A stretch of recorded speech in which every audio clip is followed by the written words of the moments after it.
Hello everyone and welcome back to Your Absolute Mind podcast. I'm your host Paula Sweet. Today we're delving into a topic that's an absolute game changer in self-improvement and understanding yourself to create profound change in your life.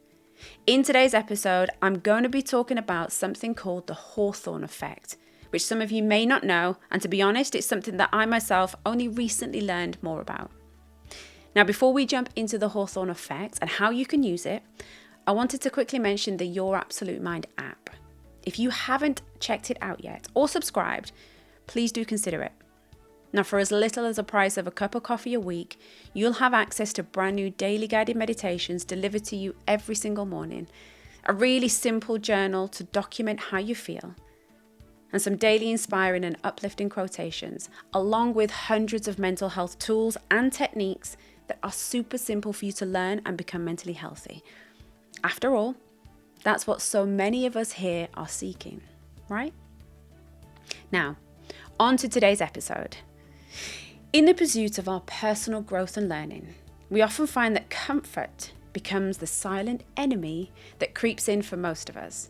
It lulls us into complacency and coasting through life, not really trying. But we can actually turn the tables on comfort. And we can use something like the Hawthorne Effect to push ourselves into the realms of discomfort and actually create a profound change in life.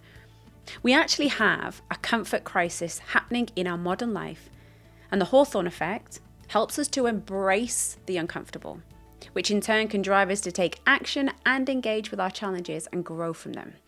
And this is something I encourage my clients to do regular through sessions. And if you watch all my videos, it's something that I encourage all of us to do on a daily basis. There's actually a book called The Comfort Crisis. And this book challenges you to step out of your comfort zones and confront the ease that modern life often offers. When you consider using something like the Hawthorne Effect, the idea is that people will modify their behavior when they know they're being observed. And a great example of this is our children. Now, our children do kickboxing, and it's always interesting when we sit and watch them as they're training. When they know they're not being watched, they slack, they mess around, they don't really try, they don't have to, no one's watching.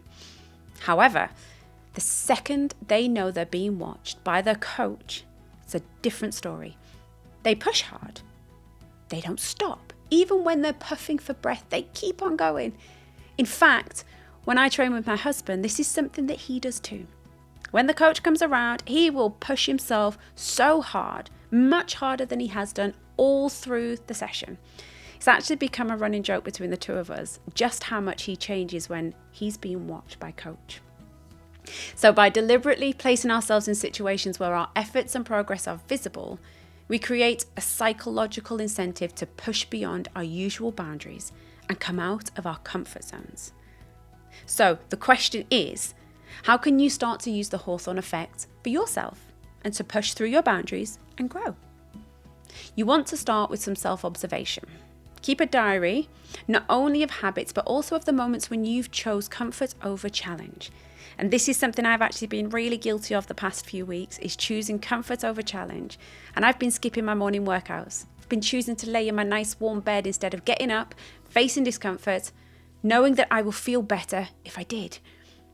Now, by reflecting on these instances, this can make you become more aware of a pattern and become willing to choose differently next time. Knowing that you're going to have to record your choices can push you to opt for the path less travelled, which is the uncomfortable one. So self-observation is the absolute starting point. Just become aware. Next, make your commitment to seeking discomfort a public thing. Whether it's learning a new skill, taking on a challenging project, or engaging in rigorous physical training, much like kickboxing or a martial arts or anything else that is part of a group. Sharing your intention creates a sense of accountability. It's the reason why training buddies are so important. Study buddies are important. Joining a group where you're all on the same path, trying to achieve the same things. The social aspect of Hawthorne Effect can pressure you to persevere when you'd rather retreat to the familiar, to the nice warm bed, to the cozy couch. This is one of the main reasons I really enjoy kickboxing myself. The community and the social commitment to the group spurs me on even when I really don't want to go. Then challenge yourself with structured challenges. Incorporate these structured challenges into your daily routine, and they need to be specifically designed to be uncomfortable. So whether it's cold showers, fasting, or digital detoxes from your gadgets, these challenges create opportunities for growth. And again, this is something I've actually asked a lot of my clients to do, is try cold showers, detox from their gadgets. And those who commit and push themselves through these discomfort situations always see improvements and growth. So if you're thinking about becoming a client of mine in the future, do expect to be asked to have a cold shower and to put your phone down every now and again. Now, the discomfort these challenges bring, it's not aimless. It's a vehicle that drives towards improved self-discipline, resilience, and most importantly, learning about you, your own limits, and your potential. During this, it's imperative to seek feedback. It's not enough to simply act. We need to learn from each action. When we're in a state of discomfort, feedback can actually be the compass that will push you through unfamiliar territories. It can help you to correct your course, reaffirm your progress, and keep you honest when your commitment begins to wane.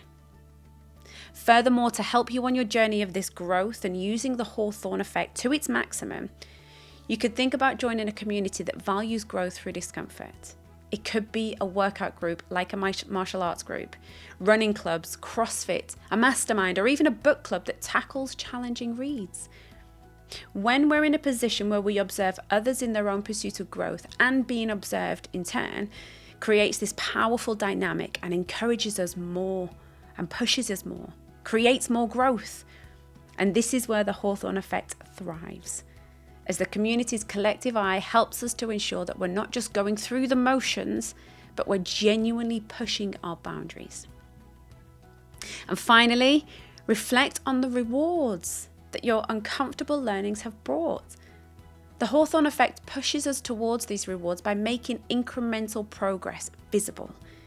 When we see how small steps out of comfort zones lead to significant leaps in personal development, the discomfort itself begins to feel less daunting and more like a signpost of the learning journey that we're on. And by combining the Hawthorne Effect with a conscious pursuit of discomfort, you create a self-sustaining cycle of growth. Now, discomfort, when observed and harnessed, can evolve from a momentary feeling to a transformative experience. Through the lens of the comfort crisis, we understand it's not about seeking discomfort for its own sake, but rather about recognizing that within our discomfort lies the potential for extraordinary learning and change. And with the watchful eye of the Hawthorne Effect as our ally, we can take action. We can leap into uncomfortable and emerge stronger and wiser and more capable than we ever imagined possible. Now, that's all for today's episode of Your Absolute Mind. I really hope you found the discussion on the Hawthorne Effect helpful and inspiring. Remember, when we push through uncomfortable, we emerge bigger, better, and wiser. And I really hope you enjoy incorporating the Hawthorne Effect into your own journey. And if you have any questions or topics that you'd like me to explore in the future, please feel free to reach out to me on social media or through my website. And as always, take care of yourself. Be kind to your mind. And until next time, this is me signing off.